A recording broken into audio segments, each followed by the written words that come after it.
நேயர்கள் அனைவருக்கும் வணக்கம். சக்தி ஜோதிடம் வழியாக உங்களை சந்திப்பது உங்கள் வழிகாட்டி ஜோதிடர் கண்ணன். கைரேகை கருத்துக்களை மிக எளிமையாக உங்கள் கையை பார்த்தவுடன் புரியும்படி கற்றுக் கொடுத்து கொண்டு வருகிறோம். பாருங்கள், பார்த்து பயன்பெறுங்கள். இன்றைய தலைப்பு என்னவென்றால் விவிஐபி தகுதி கைரேகை காட்டும் ரகசியம்.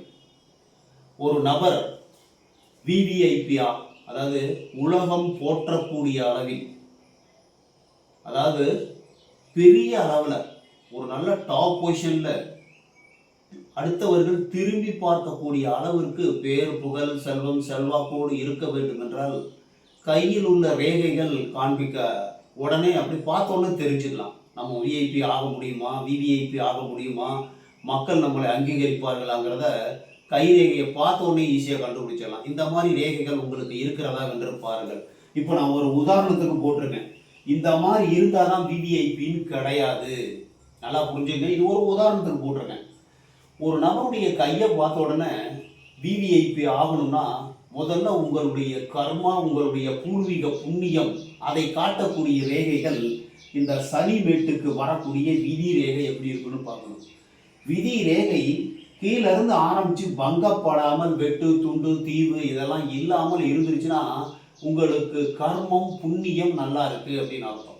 இதில் உங்களுக்கு பூர்வீக புண்ணியம் நல்ல சிறப்பாக புண்ணியம் இருந்தால் குருமேடு நல்லா இருக்கும். இந்த ஆள்காட்டி விரலுக்கு கீழே இருக்கிறது குருமேடு. இந்த குருமேட்டில் ஏதாவது ஒரு அதிர்ஷ்டக்குறி, இப்போ நான் சதுரம் போட்டிருக்கேன். சதுரம் இருக்கலாம், முக்கோணம் இருக்கலாம், திரிசூலம் இருக்கலாம், எந்த குறி இருந்தாலும் மேல் நோக்கின ஒரு ரேகை இருக்கலாம். இந்த மாதிரி ஏதாவது குருமேடு உயர்ந்து குருமேட்டில் ஒரு அதிர்ஷ்ட குறி இருப்பது நீங்கள் தலைமைக்கு தகுதியானவர்கள் என்பதை காண்பிக்கிறது. அதே போல் ஒரு ரேகை கீழிருந்து ஆரம்பித்து இல்லை அல்லது விதி ரேகையில் இருந்து ஒரு கிளை குருமேட்டுக்கு சென்றால் குருமேடு என்பது தலைமைக்கு தகுதியானவர் அப்படின்னு அர்த்தம். அப்போ உங்களுக்கு தலைமை பொறுப்பு, உங்களுக்கு கீழே நிறைய பேர் வேலை செய்வாங்க, உங்களுக்கு அந்த ஒரு பவர் இருக்கு அப்படிங்கிறத காமிக்குது. இது ஆளுமை. குருமேடு ஆளுமை, அதிகாரம். சனி மேடு என்பது வருமானத்தை காண்பிக்கக்கூடியது. அதாவது நீங்க வேலை செஞ்சு முன்னுக்கு வருவீங்களா, தொழில் செஞ்சு முன்னுக்கு வருவீங்களா, எப்படி மேல்நிலைக்கு வருவீங்க, உங்களுடைய கர்மாவின் நிலை எப்படி இருக்குங்கிறத அந்த விதியை காமிச்சிடும். இப்போ சூரிய மேடு இருக்கு இல்லையா, சூரிய மேடு நல்ல நிலையில் இருந்து அளவுக்கு அதிகமாகவும் உயரக்கூடாது, அளவுக்கு அதிகமாக பள்ளமாகவும் இருக்கக்கூடாது. சூரிய மேட்டில் ஏதாவது ஒரு சிறப்பான குறிகள் இருந்தால் உங்களுக்கு உங்களுடைய வேலை, செயல் உலகம் அங்கீகரிக்கும். மக்கள் உங்களை திரும்பி பார்ப்பார்கள். புகழோடு செல்வத்தோடு வாழ்வதற்கு ஒரு வாய்ப்பு கிட்டும். அந்த சூரிய ரேகை தனியாக சூரிய ரேகை இருந்தாலும் சரி, இந்த விதி ரேகையிலிருந்து ஒரு சூரிய ரேகை போயிடுச்சு சார், உங்களுடைய உழைப்பு அங்கீகரிக்கப்படும். உங்களுடைய உழைப்பு மற்றவர்கள், அதாவது உலகம் போற்றும், உத்தமராக இருப்பதற்கு வாய்ப்பு உண்டு. இந்த சூரிய மேடு மோதிரங்களுக்கு வர்றது கீழே இருக்கிறது சூரிய மேடு, அதற்கு வரக்கூடிய ரேகை சூரிய ரேகை. அதுக்கப்புறம் புதன் மேடு. இந்த 4 மேட்டிலையும் ரேகையோடு, அதாவது குரு, சனி, சூரியன், புதன், இந்த 4 தான் மிக மிக முக்கியமானது. குரு மேடு என்பது ஆளுமை, அதிகாரம். சனி மேடு என்பது உங்களுடைய வருமானம். சூரிய ரேகை என்பது நீங்கள் செய்யும் செயலால் கிடைக்கக்கூடிய புகழ், செல்வம்.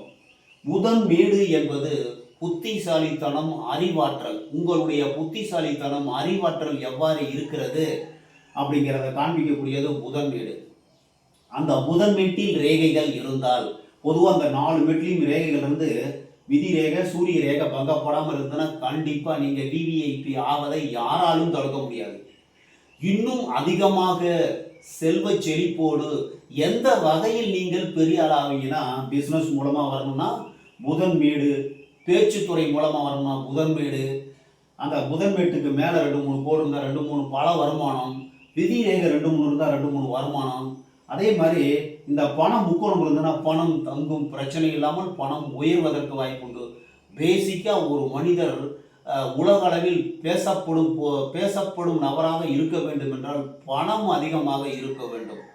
பணம் அதிகமாக இருந்தால் பேசும் பொருளாக ஆவார்கள். அதற்கு முக்கியமான ரேகைகள் ஒத்துழைக்க வேண்டும். குறிப்பாக மேடுகள் சிறப்பாக இருக்க வேண்டும். குரு மேடு சம உயரமாக இருக்க வேண்டும். அளவுக்கு அதிகமாக இருந்ததுன்னா அகங்காரம் அதிகம் வந்துடும். சனி மேடு அளவுக்கு அதிகமாயிடுச்சுன்னா திருமணத்தில் விருப்பம் இருக்காது. சூரிய மேடு அளவுக்கு அதிகமானா அகங்காரம் ஆணவம் அதிகமாயிடும். புதன் மேடு அளவுக்கு அதிகமாயிடுச்சுன்னா தவறும் செய்வார்கள். புதன் அதிகமாச்சுன்னா புத்திசாலித்தனம் அறிவாற்றல் அதிகமாயிடுச்சுன்னா அதனால தவறு இழைப்பதற்கு வாய்ப்பு உண்டு. அதனால சமமாக சம உயரத்தில் இருந்து ரேகைகளோடு இருக்க வேண்டும். ஒன்று. ரெண்டாவது, செவ்வாய் அளவுக்கு அதிகமாக இல்லாமல் கோடுகள் அதிகமாக இல்லாமல் இருப்பது செவ்வாய் சிறப்பு. அதே மாதிரி சுக்கிரமேடு அளவுக்கு அதிகமாச்சுன்னா ஆசை அளவுக்கு அதிகமாயிடும். அதனால தவறு செய்வதற்கு வாய்ப்பு உண்டு. அளவான சுக்கிரமேடு. புதன் சந்திரமேடு தான் மனம். மனதில் களங்கம் இல்லாமல் இருக்க வேண்டும். மனசுல களங்கம் இல்லாமல் இருக்குன்னா அந்த சுத்தமா இருக்கணும். சந்திரமேடு சுத்தமா இருக்கிறவங்க மனசு அமைதியா இருப்பாங்கன்னு அர்த்தம்.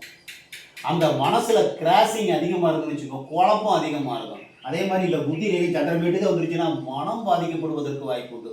மனம் பாதிக்கப்பட்டா நீங்கள் பேசும் பொருள் ஆவது தடுக்கப்படுகிறது. அதே மாதிரி இப்போ இந்த மாதிரி தான் இருக்கணுங்கிறது இல்லை.